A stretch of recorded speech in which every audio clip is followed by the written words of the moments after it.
Soul ప్రొప్రియేటర్షిప్కి పార్ట్నర్షిప్కి differences చూద్దాం. సో సోల్ ప్రొప్రియేటర్షిప్లో సింగిల్ పర్సనే ఉంటారు. అదే పార్ట్నర్షిప్లో minimum 2 members, maximum of 10 members.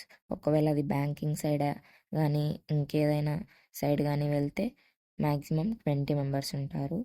Next second point, sole ప్రొప్రియేటర్షిప్లో ఎటువంటి అగ్రిమెంట్ అనేది ఉండదు ఒక బిజినెస్ స్టార్ట్ చేసేకి. అదే పార్ట్నర్షిప్లో అయితే ఒక అగ్రిమెంట్ అనేది ప్రిపేర్ చేసుకోవాలి. అండ్ థర్డ్ పాయింట్, బిజినెస్ని కంట్రోల్ చేసేది సింగిల్ పర్సనే. అదే పార్ట్నర్షిప్ అయితే ఇందులో డిఫరెంట్ మెంబర్స్ ఉంటారు కాబట్టి వాళ్ళు అందరూ కలిసి కంట్రోల్ చేస్తారు. అండ్ ఫోర్త్ పాయింట్, ఇందులో ఏమైనా రిస్క్స్ అనేటివి వస్తే ఇతనే సోలో కాబట్టి ఇతను ఒకటి మీదే పడుతుంది ఏమైనా రిస్క్ వచ్చినా కూడా. అండ్ పార్ట్నర్షిప్లో అయితే గ్రూప్ ఆఫ్ పీపుల్ ఉంటారు కాబట్టి రిస్క్ అనేది అందరి మీద ఉంటుంది. నెక్స్ట్ సిక్స్త్ పాయింట్, ఇందులో సీక్రెట్స్ అనేటివి ఏమీ చెప్పకూడదు ఎవరికి. అండ్ పార్ట్నర్షిప్లో అయితే సీక్రెట్స్ అనేటివి అందరూ షేర్ చేసుకోవాలి.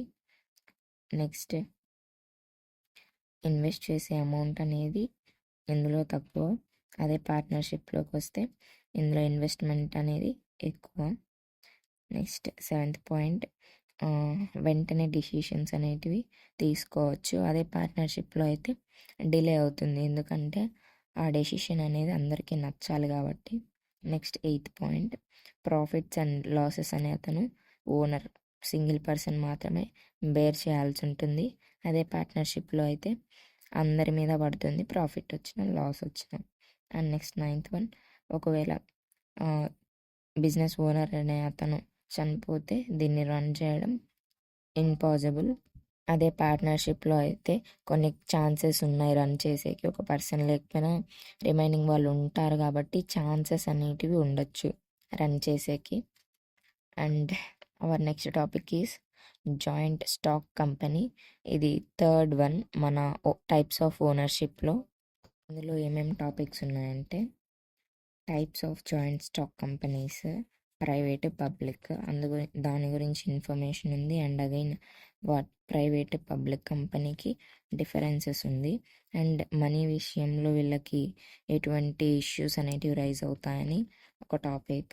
తర్వాత షేర్స్ గురించి ఉంది, అగైన్ టైప్స్ ఆఫ్ షేర్స్ గురించి ఉంది.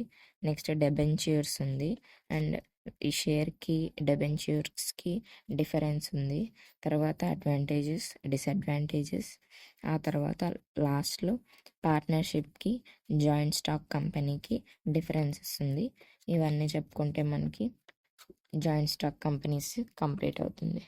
అండ్ ఇది ఎందుకు స్టార్ట్ చేశారు అంటే ముందర జరిగిన సోల్ ప్రొప్రియేటర్షిప్ అండ్ పార్ట్నర్షిప్లో ఉన్న లిమిటేషన్స్ని ఓవర్కమ్ చేస్తూ ఈ జాయింట్ స్టాక్ కంపెనీ ఓనర్షిప్ని ఇంప్లిమెంట్ చేశారు.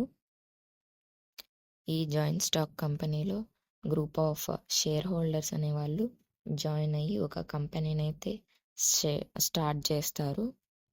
ఇందులో వచ్చిన ప్రాఫిట్ని షేర్స్ రూపంలో డిస్ట్రిబ్యూట్ చేసుకుంటారు. ఈ గ్రూప్ ఆఫ్ పీపుల్లో ఎవరైతే స్టార్టింగ్ బిజినెస్ని స్టార్ట్ చేస్తారో, అంటే బిజినెస్ స్టార్ట్ చేసేకి ఎఫర్ట్స్ ఎవరైతే తీసుకుంటారో వాళ్ళని ప్రమోటర్స్ అంటారు. అండ్ అమౌంట్ ఇన్వెస్ట్ చేసేది షేర్స్ రూపంలో ఇన్వెస్ట్ చేస్తారు. అండ్ ఈ షేర్స్ అన్నిటినీ ఎవరైతే కొంటారో వాళ్ళని షేర్ హోల్డర్స్ అని అంటారు. ఈ షేర్ హోల్డర్ అనే అతనికి ఏమైనా ప్రాఫిట్స్ వస్తే ఇతనికి షేర్ చేస్తారు. అండ్ ఓటింగ్ రైట్ అనేది తినుకుంటుంది. అంటే ఈ కంపెనీని స్టార్ట్ చేసేటప్పుడు ఇందులో గ్రూప్ ఆఫ్ పీపుల్ ఉంటారు, వాళ్ళల్లో ఒకరిని డిసైడ్ చేసుకోవాలి ఎవరు బోర్డ్ ఆఫ్ డైరెక్టరీస్ అనేవాళ్ళు. వీళ్ళే మనకి ఫైనాన్షియల్, టెక్నికల్ అండ్ ఈ బిజినెస్ అంతా చూపించేది, వర్క్ చేపించేది ఈ బోర్డ్ ఆఫ్ డైరెక్టర్స్. వీళ్ళని సెలెక్ట్ చేసుకోవడానికి ఇతనికి అథారిటీ ఉంటుంది. అండ్ ఇతనికి షేర్స్ అనేటివి ఇతను కొంటారు, షేర్ హోల్డర్ అనే అతను. ఈ షేర్స్కి మించి ఏమైనా అమౌంట్ ఇన్వెస్ట్ చేశారు అంటే అందులో ఇతనికి సంబంధం అయితే ఉండదు. రెస్పాన్సిబిలిటీస్ అనేటివి తినకు అవసరం లేదు. జస్ట్ అమౌంట్ ఇన్వెస్ట్ చేసి షేర్స్ రూపంలో ఇన్వెస్ట్ చేస్తారు అండ్ ఈ షేర్స్ని కొంటారు. ఓటింగ్ రైట్ ఉంటుంది. ప్రాఫిట్స్ అండ్ లాసెస్ అయితే డిస్ట్రిబ్యూట్ చేసుకుంటారు. అండ్ బిజినెస్ని రన్ చేసే రెస్పాన్సిబిలిటీస్ అవసరం లేదు. అండ్ ఇన్వెస్ట్ చేసిన మనీ కంటే బియాండ్ ఏమైనా జరిగింది అంటే కూడా ఇతనికి సంబంధం లేదు. యాక్చువల్గా joint stock companies 2 types. First one private limited joint stock company. ఇది వచ్చేసి కొంచెం పార్ట్నర్షిప్కి సిమిలర్గా ఉంటుంది. ఎందుకంటే ఇందులో రిలేటివ్స్ అండ్ ఫ్రెండ్స్ గ్యాదర్ అయ్యి ఒక కంపెనీని స్టార్ట్ చేస్తారు. ఇందులో వచ్చేసి మినిమం 2 మెంబర్స్ ఉంటారు. మ్యాక్సిమం ఆఫ్ 50 మెంబర్స్ ఉండొచ్చు ఈ కంపెనీని స్టార్ట్ చేసేకి. షేర్స్ ఇన్వెస్ట్ చేసేది family and friends. No public intervention అంటే అన్నోన్ పర్సన్స్ని ఇన్వాల్వ్ చేసేది ఉండదు ఇందులో. వీళ్ళు prospectus, accounts, balance sheets maintain చేయాల్సిన అవసరం లేదు. అండ్ ఇవన్నీ కూడా పబ్లిక్కి చూపించాల్సిన అవసరం లేదు.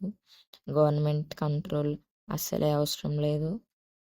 అమౌంట్ అనేది షేర్ చేసుకునేది షేర్ హోల్డర్స్ వరకే ఉంటుంది.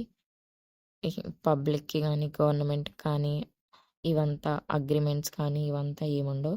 Similar to partnerships. బట్ కంపెనీని స్టార్ట్ చేస్తున్నారు. మెంబర్స్ 2 to 50 మెంబర్స్ ఉండొచ్చు. ఇందులో ఏంటంటే ఎక్కువ ప్రాఫిట్ వచ్చేదానికి ఛాన్సెస్ ఉన్నాయి. ఎందుకంటే ఫ్యామిలీ అండ్ ఫ్రెండ్స్ కాబట్టి అండర్స్టాండింగ్ బాగుంటుంది. డెసిషన్ ఈజీగా తీసుకోవచ్చు. అండ్ ఎటువంటి అన్నోన్ పర్సన్స్ ఇంటర్వెన్షన్ ఉండదు. గవర్నమెంట్కి సంబంధం కూడా ఉండదు. Okay, next public limited joint stock company. ఇందులో మినిమం 7 మెంబర్స్ ఉండొచ్చు. మ్యాక్సిమం ఎంతమంది అన్నా ఉండొచ్చు, అన్లిమిటెడ్. ఇందులో వచ్చేసి షేర్స్ని ఇన్వెస్ట్ చేయడానికి అండ్ ప్రాఫిట్స్ అండ్ లాసెస్ని పంచుకోవడానికి జనరల్ పబ్లిక్ అయితే ఇన్వాల్వ్ అవుతారు. ఇందులో పూర్తిగా అన్నోన్ మెంబర్స్ అయితే అంటే ఎటువంటి రిలేషన్ లేకుండా ఉన్న వాళ్ళైతే గ్రూప్ అయ్యి ఒక కంపెనీని స్టార్ట్ చేస్తారు. ఇందులో స్టార్ట్ చేసే ముందు రిజిస్ట్రేషన్ చేసుకుంటారు. అంటే ఎవరెవరు ఇన్వాల్వ్ అయ్యారు, ఎంతెంత అమౌంట్ ఇన్వెస్ట్ చేశారు అని ఒక డాక్యుమెంట్ అయితే ప్రిపేర్ చేసి న్యూస్ పేపర్స్లో ఇట్లా పబ్లిసిటీ చేస్తారు. ఇట్లా చేసిన తర్వాత 180 డేస్కి మనకి రిటర్న్ బ్యాక్ కన్ఫర్మేషన్ వస్తుంది. ఎవరెవరు ఎంతెంత అమౌంట్ని షేర్ చేసుకోవాలి అనేసి. దీనికి మినిమం స్టడీ అంటే కొంచెం స్టడీ సర్టిఫికేట్స్ అనేటివి ఉండాలి. అంటే కొంచెం నాలెడ్జ్ ఉన్న వాళ్ళే దీనికి అప్లికబుల్ అని ఉంటుంది. తర్వాత వీళ్ళు ఎవ్రీ ఇయర్ ఒక మీటింగ్ని అయితే కండక్ట్ చేస్తారు బోర్డ్ ఆఫ్ డైరెక్టరీస్తో, ఎలా జరుగుతుంది ఏంటి అని. అండ్ ఆల్సో కొన్ని ఫైనాన్షియల్ స్టేట్మెంట్స్ కూడా పంపిస్తూ ఉంటారు అప్పుడప్పుడు. సో మనం ఇప్పుడు ప్రైవేట్కి పబ్లిక్కి డిఫరెన్సెస్ చూద్దాం. ప్రైవేట్లో మినిమం 2 మెంబర్స్ ఉండొచ్చు, మ్యాక్సిమం 50 మెంబర్స్ ఉండొచ్చు. అదే పబ్లిక్లో మినిమం 7 మెంబర్స్, మ్యాక్సిమం అన్లిమిటెడ్. ప్రైవేట్లో shares family members and relatives share చేసుకుంటారు. అండ్ పబ్లిక్లో జనరల్ షేర్స్ అనేటివి పబ్లిక్ అన్నోన్ పర్సన్స్కి ఇన్వాల్వ్మెంట్ ఉంటుంది. నెక్స్ట్ థర్డ్ పాయింట్, ప్రైవేట్లో షేర్స్కి సంబంధించి అంతా షేర్ హోల్డర్స్ చూసుకుంటారు. అండ్ నెక్స్ట్ పబ్లిక్లో అయితే షేర్స్ అనేటివి ఎవరికైనా కూడా ట్రాన్స్ఫర్ చేయొచ్చు.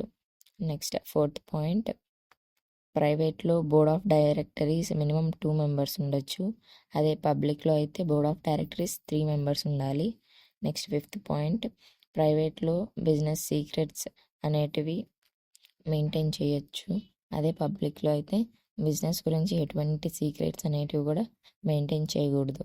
నెక్స్ట్ సిక్స్త్ వన్, ప్రైవేట్లో రిజిస్ట్రేషన్, డాక్యుమెంటేషన్ ఇట్లాంటివి ఏమీ అవసరం లేదు.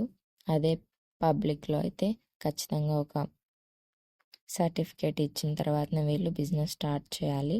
నెక్స్ట్ లాస్ట్ పాయింట్, ప్రైవేట్లో balance sheets, profit and loss accounts etcetera ఇవంతా కూడా ఏం అవసరం లేదు. అదే పబ్లిక్లో అయితే కన్ఫామ్గా సెండ్ చేసుకోవాలి, ఎవరెవరికి ఎంతెంత అమౌంట్, అదే ఫైనాన్షియల్ స్టేట్మెంట్స్ అనేటివి గ్రూప్ ఆఫ్ మెంబర్స్ అందరికీ కూడా షేర్ చేయాలి.